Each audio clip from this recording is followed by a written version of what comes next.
fear of judgment permeates the hearts and minds of too many. We fear judgment from all angles. We perceive it from society, from friends, from family, even God. It's this fear that cripples us and limits our ability to go beyond our own expectations. In her book, Love's Voice Changes You, Pat Kammer supposes that the love of spirit is unconditional and that judgment is merely the unnecessary invention of the mind. Chad Tuthill talks with Pat about getting out of our own way and living a fuller, fearless life.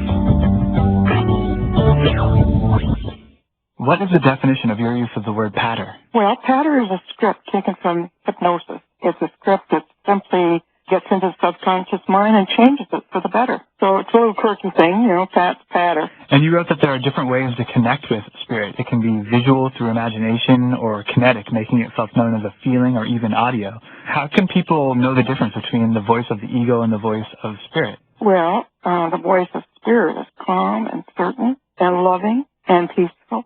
Makes you feel really good. The voice of the ego makes you want to doubt, put you in sadness and depression. It can be angry. It can be anything but peaceful. So you certainly do know the difference between the two. And you feel like truth is instantly identifiable?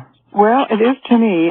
It just feels right. It feels like love. It feels calm and certain.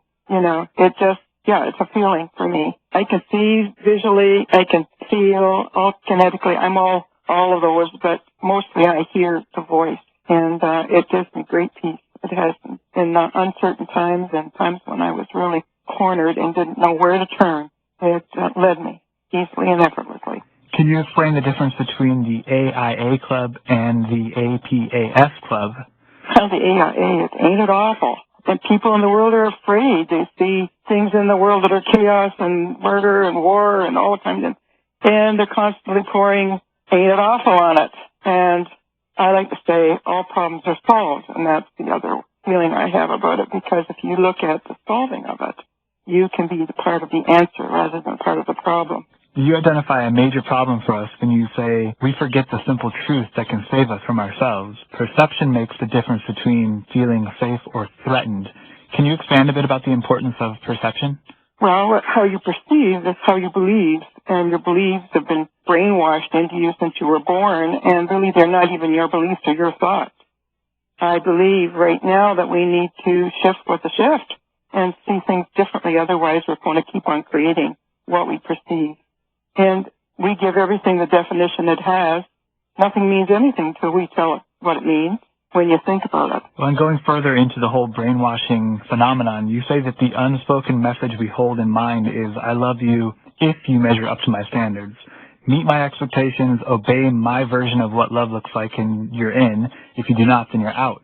So are most people more familiar with this kind of conditional and contrived love? Yeah, spirit loves us unconditionally. Puts no conditions, no judgments on us. And how dare us have the arrogance to put perceptions on other people and how they should measure up and how they should live and judge them.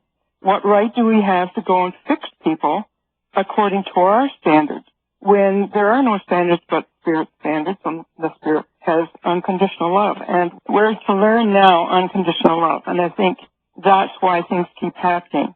It comes around and around to us until we finally get, oh yeah, this thing that's happening right now is for us to forgive and to love unconditionally. And you say that trust came as a result of complete relinquishment of attachment to my rightness and of my need to control things. Do you feel people generally have this attachment or even addiction to being right or feeling they're in control? In a lot of cases, and when you think about it, we really aren't in control of anything. I had to relinquish what I was trying to figure out. I was trying to figure out my situation. And that isn't how the answer comes. It comes with relinquishing your fear about what the situation is that you're in. When I relinquished my fear, then the answer came.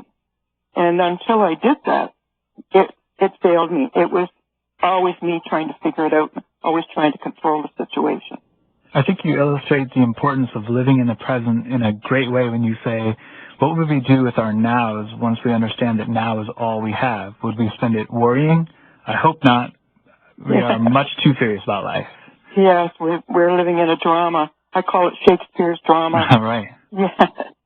Our now is really all we have when you stay in the now. The now is perfect and wonderful. It's when we project and we live in the past that we get into trouble. We're projecting our stories, our what-if stories. We put shoulds and should nots on everything. And when we just stay in the moment and breathe and know that that breath comes from spirit, we're fine and we're wonderful and we're good. You allude to these, quote, invisible parallel universes with many me's available. I have me's that know things I have not been aware of before now, me's who have skills I have not yet acquired in this reality. These me's wait for me to tap into anything I want. It's like a universal super mall with everything in it waiting for me to shop, and it's all free. Is this a way to have a more immediate connection with a version of ourselves we'd like to become? We can be anything we want to be. Yeah, it's like living in another dimension, which I call the fifth dimension. I'm going to be talking more about that in the next book that I'm writing. We're really going from our third dimension of mass consciousness, thinking that everything we see is real and everything is really an illusion of time and space. We're traveling now to the fourth dimension, knowing and awakening, so that there's much more. There is much more to us than we ever dreamt of. And when you get into the fifth dimension of thinking, you're starting to see your possibilities of all that you can be. And it's just up to your imagination, your creativity of what that could be. Everyone has a dream within them or some kind of mission they're here for. What really stops them is the fear inside of them. And they have a lot of excuses. What if excuses? I'm too old. I don't have enough education. I'm not good enough. All these excuses. If we let them go, we start to see, my God, we can do so many things and be so many things. Here I am, 77 years old this year, and this is my first book. I am a great grandmother, and if I can do it, anybody can do it. I had to let my fear go. I had to stop what-ifing on myself. And I had to let fear go. I had to have my dream bigger than my fear for that to happen. On the topic of helping others, you explain, there are people for whom sadness is a habit. We only need to allow them to be who they are. It is never our mission to fix or change anyone. I'm encouraged to be love and show love, and that is all. Is it important to let people go through their own processes without our interference? Exactly. They've got their own path. There are some of our children who we'd like to meddle in because we love them. Being more loving would be just to let them be themselves. If they have to go down to the depths of gloom to find us. When we interfere, I think we slow the process down. We're always wanting to bail our children out. I've just let my children live their lives and allow them to make their mistakes, and they rose to it, just like I have. I think we just slow it down by just always interfering and trying to fix people. And lastly, you say you do not need someone to save you except from your illusions about who you think you are. Is our self-perception one of the main blocks preventing us from growing spiritually? Absolutely. The basis is knowing who you are. Knowing that you are not this bag of bones with skin wrapped around it, walking in this world. You are a spiritual being, perfect as God made you.